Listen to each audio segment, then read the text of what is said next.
the Celtics have popped our balloon because they can't close out in the fourth quarter. Well, and I feel like it's been that way for a few years with this group. I hate to say it. I hate to use the term clutch, dare I say. But, when these games get close, you certainly favor the Knicks. I hate to say it. And we will talk about Jason Tatum, but let's make it very clear. The Jason Tatum injury, in my opinion, did not impact the outcome of this game. Correct. The turnover there by Jaylen Brown, gosh, that really did lead to the unorthodox injury. But they were going down 9 at that point with 3 minutes to go. And that game, in my opinion, was absolutely over.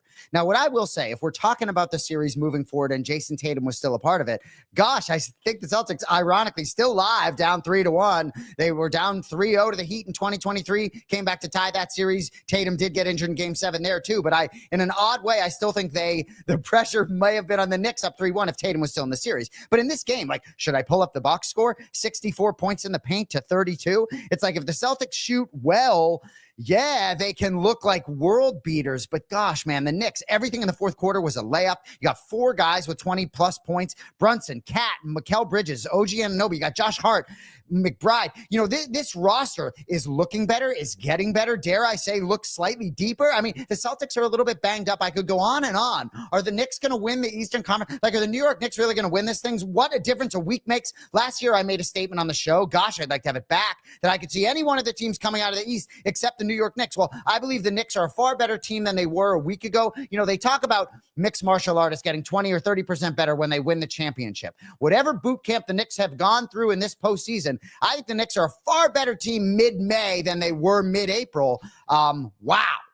Well, they figured out a couple of things. One of them is how to deal with the Celtics defense and their toughness. Yeah. Listen, Porzingis has not been as big a part of this series as I thought he would be, and that's a guy that New York really doesn't have anyone to match up against. But for as much as the Knicks deserve to be commended for the way they've played, Jay, I think a lot of this is still on the Celtics. This is attention to detail. This is not smelling your own farts when you get up 20 with 7 minutes to go in the third quarter and start to think that, hey, we have this thing as if they've arrived. That's one of the biggest mistakes to me that some of these championship teams or teams trying to win a championship can make. They get a big lead in the game, and the next thing you know, they think, okay, this thing's kind of sewn up. The other team will roll over.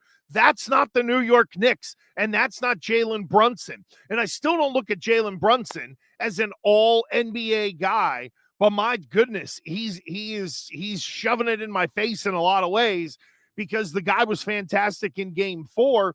And now, Jay, we have a situation where the Celtics are coming home.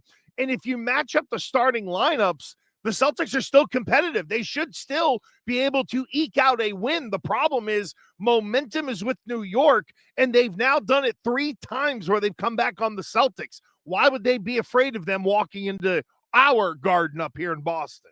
And Celtics at -5? Like, what? Knicks plus 165? Like, what? Bro. I don't get it. But look, the Celtics without Jason Tatum, it's not just about not having Jason Tatum, right? Porzingis isn't healthy. Hauser isn't there. They, as I said, they look shallow. And Peyton Pritchard, I hate to say it, better in the regular season than the postseason. He's vulnerable in certain spots. And a guy like Cat, like he has that want to on defense right now. And, the Knicks have been very committed defensively. And, the Celtics, right? You talk about attention to detail. In Game 3, there were multiple times where I thought Joe Mazzulla did an excellent job with his timeouts. He called a timeout early when the Knicks had cut the lead to 17. Yeah, I loved it. Cut to 17. At one point, they cut the lead in Game 3 from 30 to 25, and he called a timeout. He was on top of it, right? And I do believe they drink their own Kool-Aid a little bit. And for a coach that I think is highly of, as I do Joe Mazzulla, gosh, I believe there were some opportunities. And back to the game last night, because we haven't done this show since before the series began. But in terms of that game last night, that game is much more about what the Knicks did to win that game. After Game 3, I had a great feeling that Game 4 was going to be close. It wasn't the blowout that the other 3 games had been, despite the Celtics blowing Games 1 and 2 at home. But in terms of Game 5, as I guess we may eventually spin it forward to Tatum, it's like, whatever, man. Without JT, no shot, bro. None. I'm not going to go that far. They can win Game 5. They can win one game. Again, well, Vegas would agree with you. The starting lineup is going to be what we're really counting on are now 2 things, Jay, in my opinion. One is Jaylen Brown's got to go be playoff MVP Jaylen Brown. We need a big performance out of him, but also this is where we're going to learn a little bit about Joe Mazzulla, are we not? Because don't you really learn about coaches when there are strife and strain versus everything is going great? And this is where I think we'll learn a little bit about what does Joe Mazzulla, what kind of clubs does he have in the bag to be able to pull out and hit the great shot? What does Joe Mazzulla do offensively? How does he tweak things?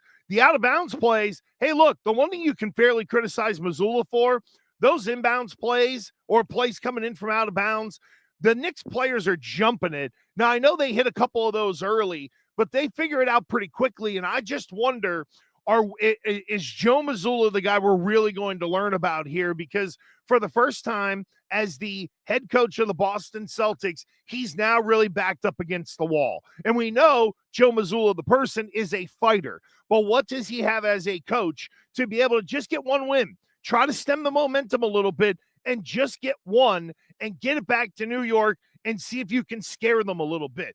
I lean with you. I don't think it's going to happen. I think they win game 5. Then they ultimately turn around and lose a game 6. There will be kind of one last stand. But if Joe Mazzulla is elite, if we're to believe that Joe Mazzulla has ability to coach, well, here's his time to do it without his best player.